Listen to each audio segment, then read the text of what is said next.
Okay, so one of the things that we're going to do in this lab is we're going to sort of introduce a new skill, and that's what are known as standard deviations. So here's an example of the graph you made in, I think, lab 7 with the sunflower transpiration rates.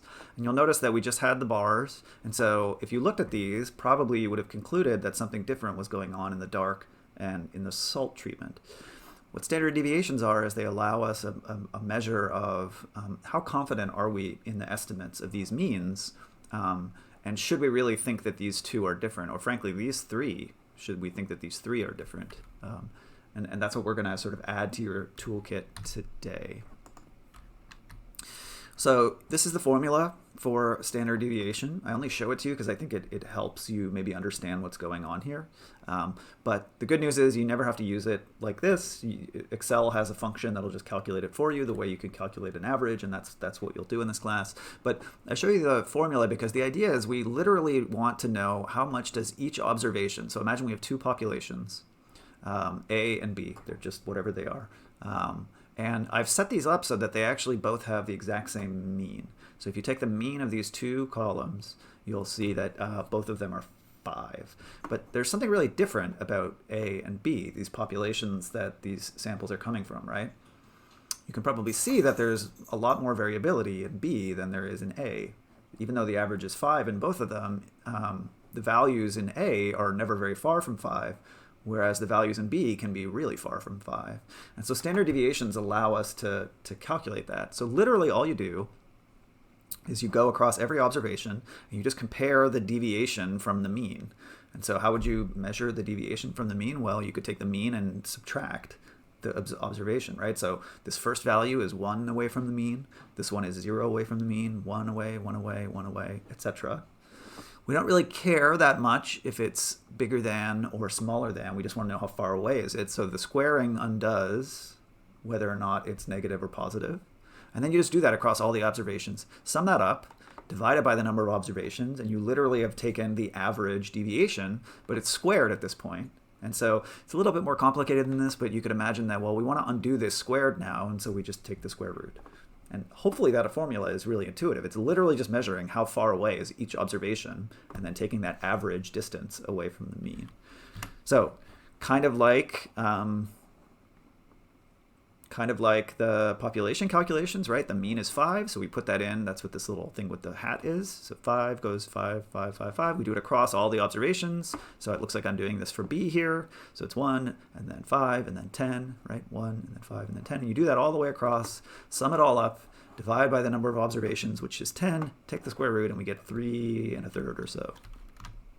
We can do this for A, and we get a slightly smaller number. So you can see we've now quantified what you can see with your eye is that there's something different. Even though the mean is 5 for both of these, you can see there's less error around the mean in the individual observations in A and much more in B because some of these values are further away.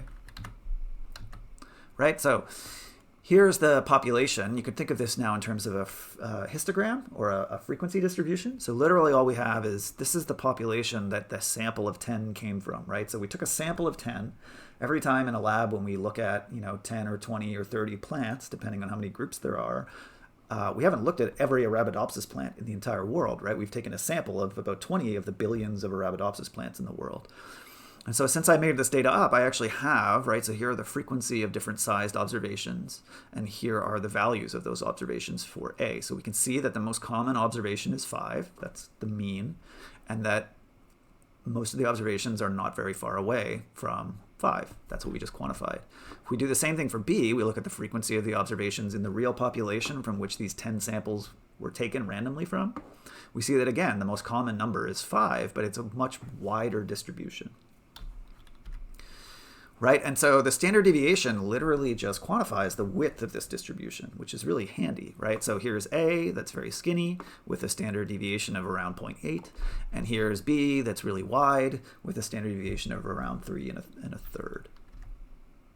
And so then what we can do with these is now we can make a bar graph, and you might want to look at this and think about where Noel would take points from me for making a bar graph this bad. But again, so in the past, we would have just, in this class, we would have just put the two means, and they're equal. But now we can actually add the standard deviations to the means, and I'll show you how to do this with an Excel tutorial. But you can see now that we can see we're much less confident that the real mean is 5 here because of this fatness. And we're much more confident that the real mean is 5 here. So let's imagine we had a third population, which we'll call C, and its mean is 10. And it has the same standard deviation as A. So here's A, and here's C, right? Often what we want to do with statistics, which you'll probably learn in future classes, is we want to know, are these from a different distribution, or are they really from the same distribution? And the standard deviations allow us to tell that, right? So you can imagine if these were closer together, it might make sense to just draw one distribution that covers both of them, in which case they would come from the same population. But because these are so skinny, we get this huge valley in between, we can conclude that A and C are different. Okay, so now that we know about standard deviations, if I return back to that graph from lab 7, here are the means that I showed you at the beginning of this little talk about standard deviations. I've made the bars lighter so that we can see the standard deviations that I calculated. And so what you can see now is that a lot of these standard deviations overlap with each other and with the mean.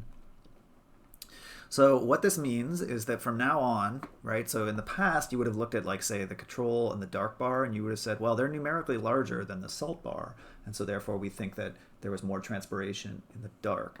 But the way to think of these standard deviations is that these are telling you how wide that distribution is.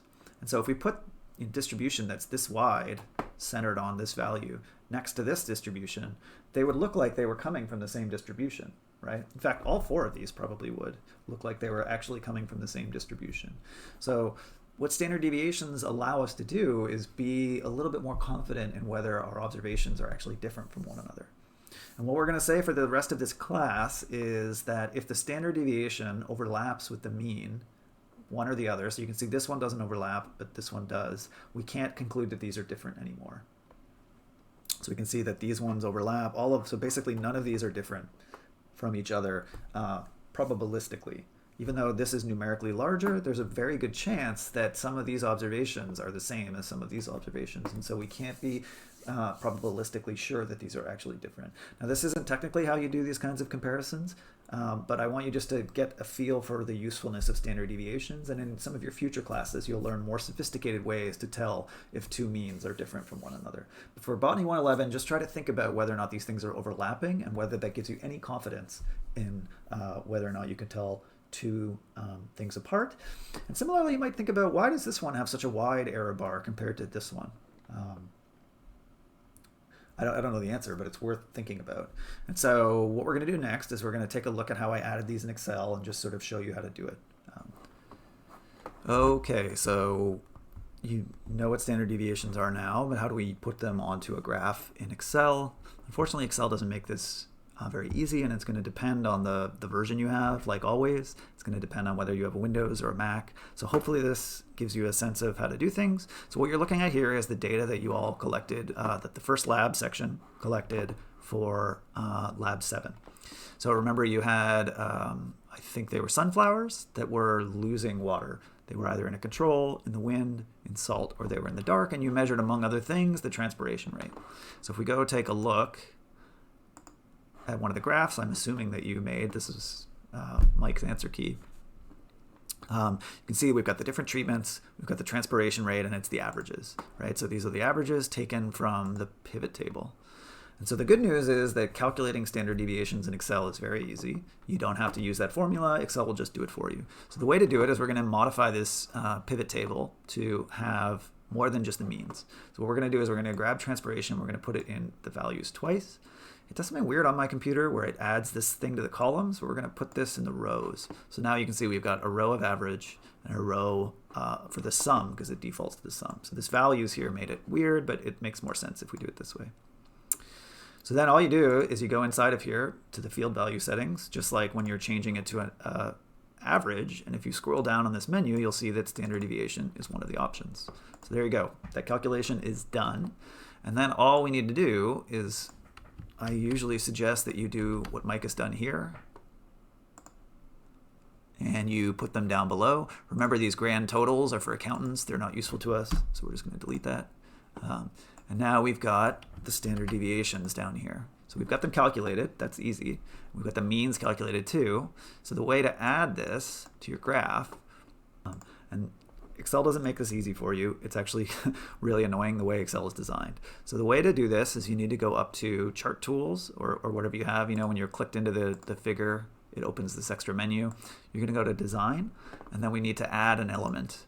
And if you look down on this list of things, we have a bunch of options. One of them is error bars, and that's what we want to add. Now, I swear that it's almost as if Excel was designed specifically to confuse you, because one of the options it gives you here is the standard deviation.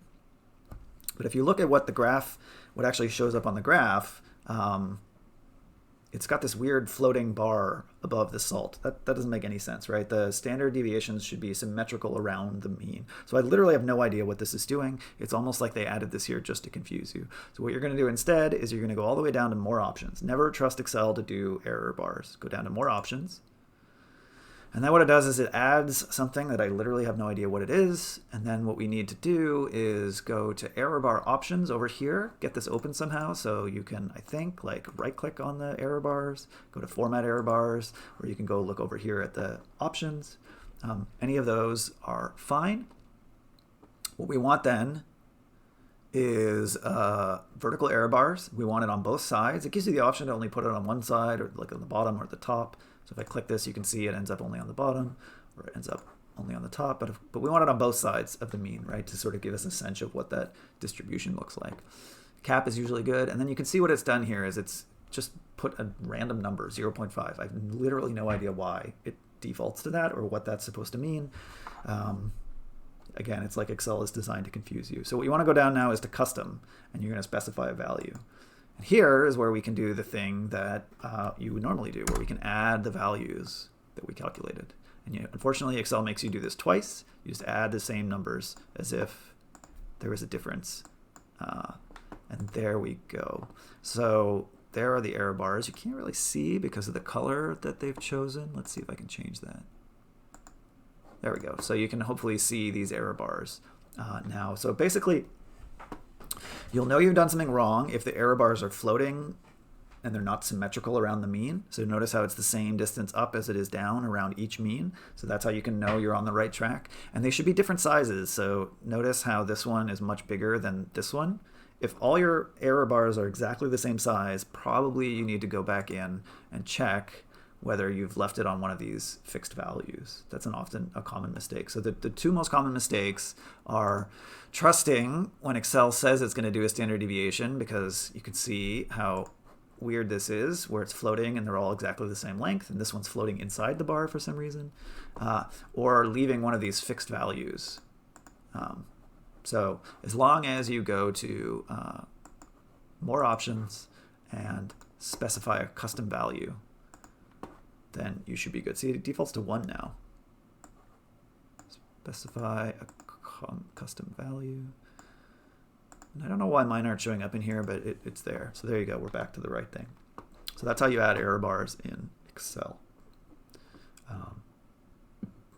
Yeah, just be wary of the tricks that Microsoft puts in your way, and I don't know why they do it.